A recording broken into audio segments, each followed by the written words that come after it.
Well, here we are, students, and the last objective of this chapter. And I want to personally thank you for all of your participation and cooperation throughout the week. And this particular last one is 10-7, is really kind of an important. Hold on a second. Got it. Sorry, lost my place here for a second. This is an important objective because it's really going to explain why workers organize into labor unions and not go into a lot of detail because honestly, this could be a course in itself. It's going to describe the collective bargaining process. So let's begin by um, dealing with what is organized labor, answering that question. And what is a labor union? So, a labor union is a group of individuals working together to achieve shared job related goals. That is higher pay, shorter, more flexible working hours, more job security, greater benefits, or even better working conditions. Labor relations refers to the process of dealing with employees who are represented by a union.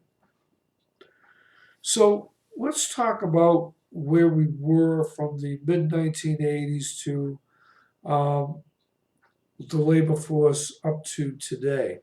It seems to be that more companies are offering more benefits, and labor unions really are most beneficial in larger organizations. Um, However, unionism since the mid 1980s, U.S. labor unions have experienced increased difficulty in attracting new members. In 2016, only 11.1% of the U.S. labor force is represented by a labor union. Back in the day, you needed labor unions, in the going back to the 40s, 50s, 60s, and you had deplorable working conditions and you had unfair labor practices that, frankly, organizations were getting away with. But also, labor unions were lessons that were taught to corporations that if they treat employees fairly, then they would get a good return on their investment and that employee hire. So, when we talk about the future of unions, where do we go? So, let's talk about the AFL CIO. That is the American Federation of Labor and Congress of Industrial Organizations. Um, it's the largest association, union association that's out there. It's an, and the thing is, independent major unions such as the Teamsters and the National Education Association, the NEA, they still play, like I said, in larger organizations, they still play a major role in U.S. business because they represent sometimes hundreds of thousands of employees. So, unions in the traditional strongholds of good producing industries continue to yield considerable power. Even large and influential unions, such as UAW, which I'm sure you all have heard of, the United Auto Workers, they were forced to make significant concessions during the large scale restructuring of the U.S. auto industry in 2008 and 2009. You can Google that and look that up. Also, auto plant closures will reduce the number of auto jobs in the future.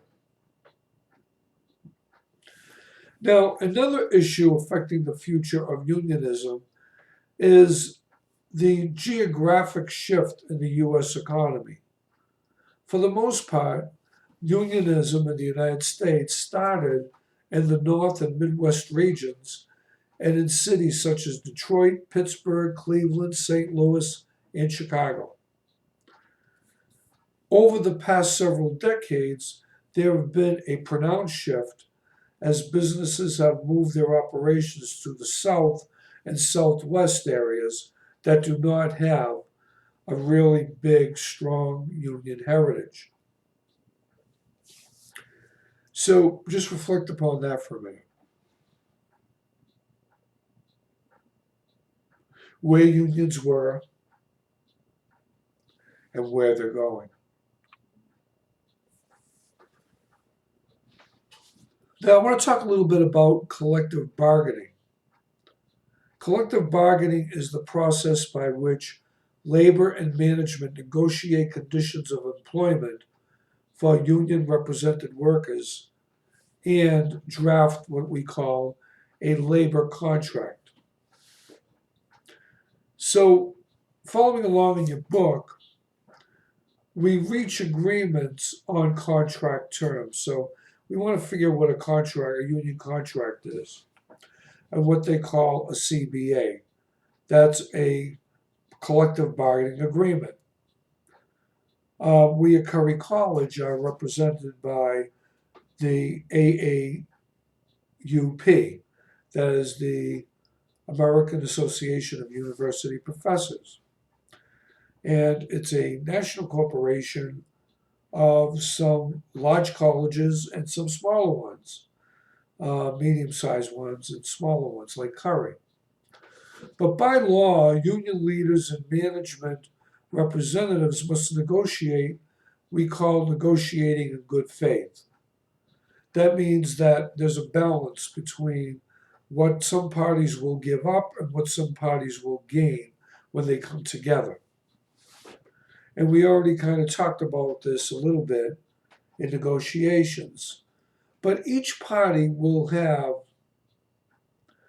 its starting point on an issue, but also it'll zone in which it can compromise while meeting that side's needs.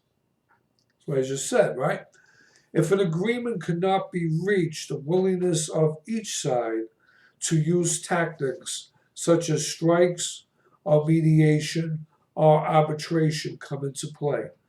Now, I don't want you to get too excited about strikes because really, in strikes, everybody loses. You can't really make up for a lot of lost time. So there has to be some major conflict that either side does not agree with. If the company decides not to negotiate, they can shut out employees who are unionized. That can cause a lot of hardship. If union workers go on strike, they have some funding that will help employees get along, but when you're out there picketing, you also lose, as well as the company.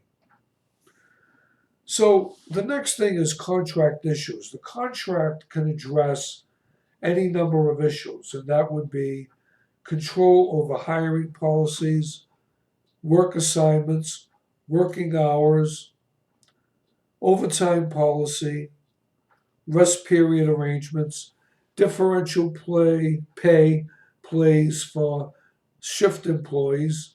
In other words, they work weird hours or hours that they're not normally scheduled to work. They get a potential bonus for an hourly pay. And grievance procedures.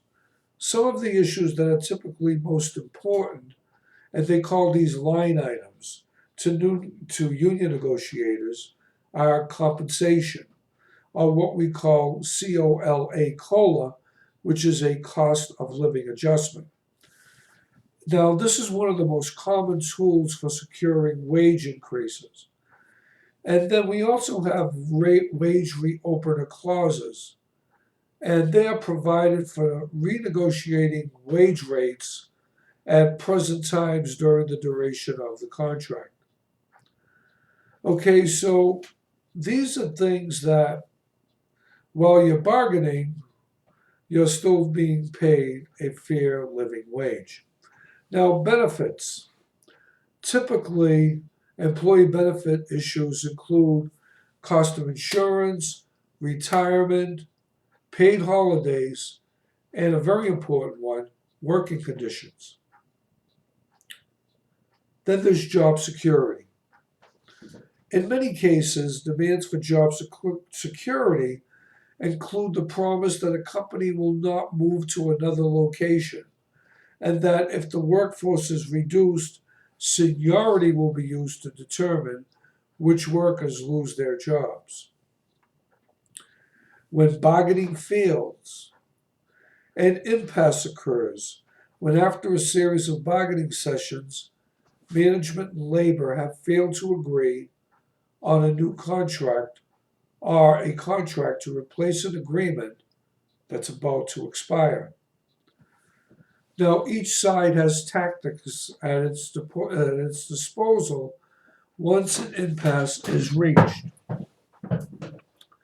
So, there are union tactics, which I just talked about. When their demands are not met, unions may bring a variety of tactics to the bargaining table. Historically, one of the most common tactics is a strike. But a strike occurs, and I already talked about this, when employees walk off the job and refuse to work. Now, beginning in the 1990s, the number of strikes per year have declined dramatically. Other union tactics include picketing. Management tactics are lockouts and strike breakers. And they go to court to get legal injunctions. That's the companies. And then there is mediation and arbitration. In mediation, a neutral third party offers advice and suggestions in settling a labor management dispute. In arbitration, the neutral third party dictates a settlement between the two sides. And the two sides have agreed to submit to outside judgment. And they have a third party come in, sit down, and look at things neutrally. Then we have what they call compulsory arbitration, and that is used to settle disputes between the government and public employees. Now, things to take away from this section. What is labor relations? It's the official term describing the process of dealings represented by a labor union in labor relations. Collective bargaining is much like the negotiation process. When you have collective bargaining, both labor and management represent demands and then focus on identifying the bargaining zone. Make sure you understand what a contract involves. It involves many more topics than just pay scales or compensation. There's benefit security and other things that are frequently used in negotiations. And then finally, there's mediation and arbitration. Mediation involves a third party who make recommendations to solve a dispute. Arbitration involves a third party who makes a legally binding decision to solve a dispute. That is the end of today's lecture series. I'm going to put on some PowerPoints for you to look at. Have a very pleasant weekend.